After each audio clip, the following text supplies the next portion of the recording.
Okay mga kababayan, Chris Ulo po at welcome back po ulit dito sa ating YouTube channel. Okay mga kababayan, pag-usapan ho natin, update lang ho tayo rito sa nangyaring pag-reject ho ng ICC Court Chamber.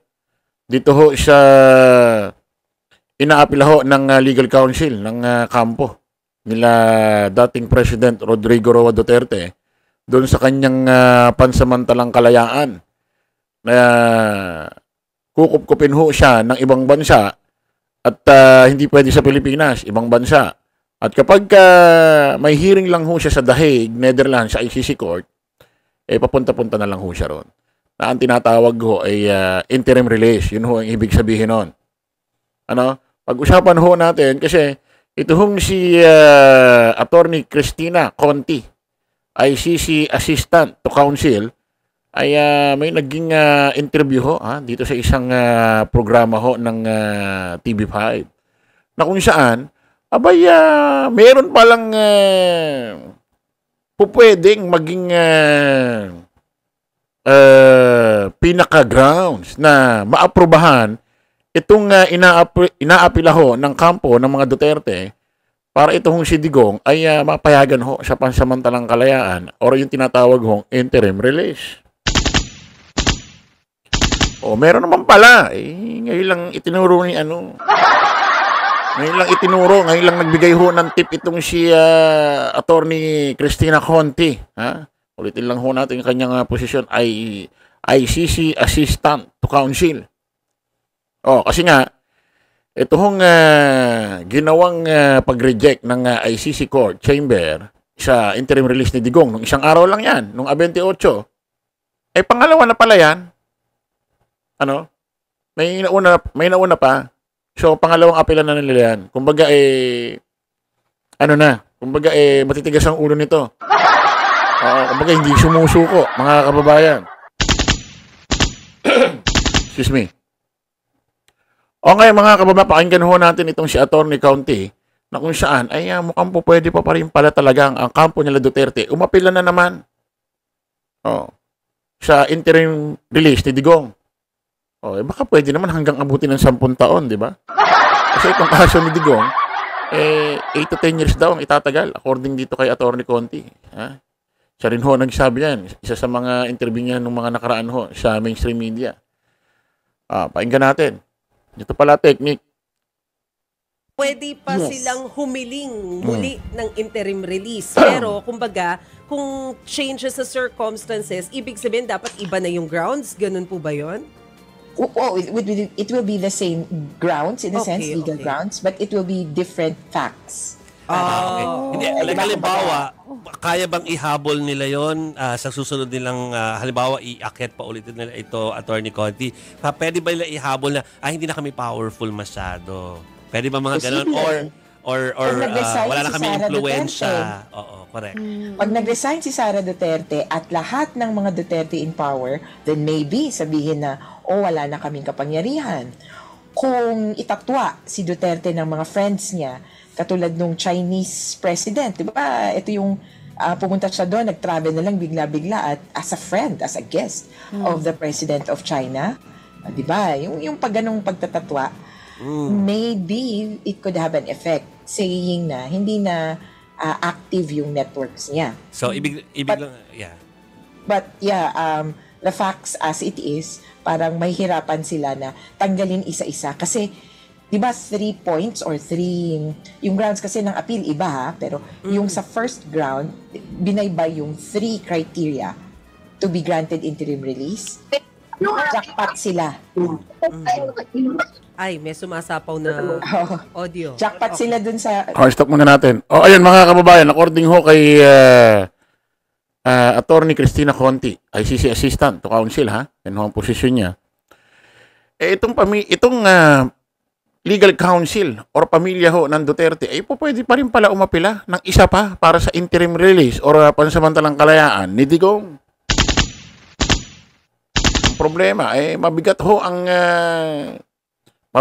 ang hinihiling or pwedeng maging ito ang rason, grounds na ma-granted maaprobahan ho interim release ni Digong. Kinakailangan mag-resign ho ang buong pamilya Duterte sa kanilang posisyon sa lahat ng gobyerno. Para maipakita ho sa ICC, wala na hong kapangyarihan itong mga ito. Kasi mga kababayan, ang hinihiling talaga ng pamilya Duterte, pansamantalang kalayaan, interim release, dito sa Pilipinas, mauuwi si Digong. Kaya nga nagsisigaw ng bring him home yung mga yan. At kapag may hearing na lang ho sa dahig, ICC Court, doon na lang ho pupunta. Dilipad-lipad na lang ho si Digong. Tapos, pag after nun, balik na naman siya sa Pilipinas. Kung titignan nyo, mukhang kaya naman. Kasi, ang hearing ho sa ICC, lumalabas parang 2 beses lang sa 1 taon.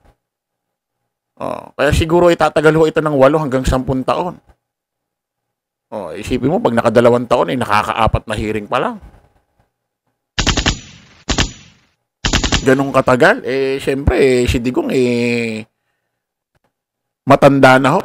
Hindi, alam mo yun, pag matanda na, pag umaandar ho ang taon, lalo pang tumatanda yan. Siyempre, once na tumatanda ho ng tumatanda ang tao, pahina na ho ng pahina.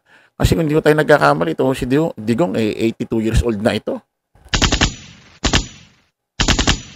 Magagawa kaya, maisasakripisyo kaya ng pamilya Duterte na magbitaw sa posisyon sa gobyerno para mapayagan itong interim release ni Digong.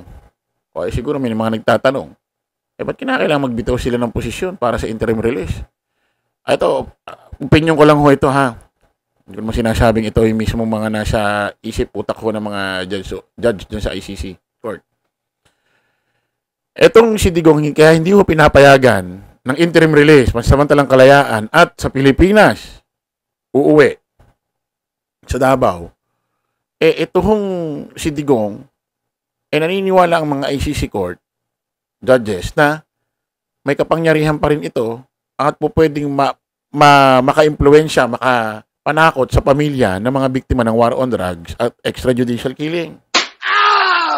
At si Digong nagbanta ho yan na kapag nanalo raw siya ulit bilang mayor, nung hindi pa siya nanalo bilang mayor sa Davao noong 2025, ulitin niya raw ito. At mas masahol pa raw dyan sa Davao. So, malamang nakarating ho yan sa ICC. Hindi siguro sukat akalain ng pamilya Duterte at ni Digong na yung mga ginagawa nila, mga binibitawan nilang salita, magagamit din ho ng mga taga-ICC court. Kung saan, tatablahin lahat ho ng gusto nilang apila na magandang mangyari kay Digong. Sabi ko nga, kita mo, si Digong hindi pa nahuhuli. Puro minumura ang mga taga-ICC, papatayin, babarilin.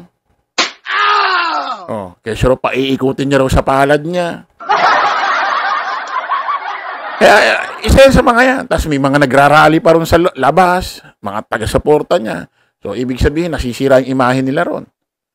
Niluluso, binabash nila yung mga social media account ng mga judge.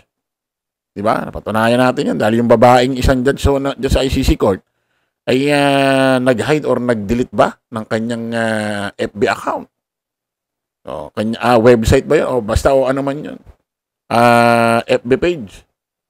So, nakadagdag itong mga ito. Tapos sinasabi nila, kinidnap daw si Digong. Sipin mo, kinidnap si Digong, tapos nasa ICC court. Ano yun? Sipin sila mastermind. So, ang nangyayari, ang nakapahamak, ang mga rason kung bakit hindi mapagbigyan yung mga request nila para kay Digong, dahil lang din kay Digong, dahil sa kanila, dahil sa mga supporter, dahil sa mga anak niya na kung ano-ano mga sinasabi. Tuloy natin. Kumbaga, pasok sa banga. Is a flight risk will probably interfere with the proceedings and will probably commit the same alleged further crimes. Yeah. Tapos itong mga to kasi ang hirap ko lang kaya sorry na lang nasabi na kasi, nagawa na kasi. Kaya yan ang mahirap burahin. Oh, ayan mga kababayan, mga kanalines, nasabi na kasi, nagawa na kasi yung mga dapat nila sabihin, mga nagawa na yung dapat nagawa na hindi na mababalik. Pero nagbigay ho ng tip, itong si Attorney Conti, Cristina Conti, na kung saan ay possible granted ang interim release ni Digong at pwede pa rin daw silang umapila kung gusto nila. Pero ang pinaka-the best, patunayan nilang wala na raw silang power sa politika. Alis sila, mag-resign sila sa kanilang mga posisyon. Eh sa tingin nyo, gagawin ng mga anak ni Digong yan? Para sa interim release ni Digong? Parang malabo. Parang malabo pa yan sa tubig kanal na hindi nalinis ng 100 taon. Isipin nyo, i-give up nila. Mga posisyon nila para sa kanilang tatay, malabo. Sura pa lang ni Basti. Ni Pulong. Ni BP Sara. Oh, lalo na ito si bagong Congressman Omar Duterte na kung saan nababansagang Saldico 2.0 dahil kamukha daw. Okay mga kababa, kita ulit tayo sa panibagong vlog. Bye-bye po.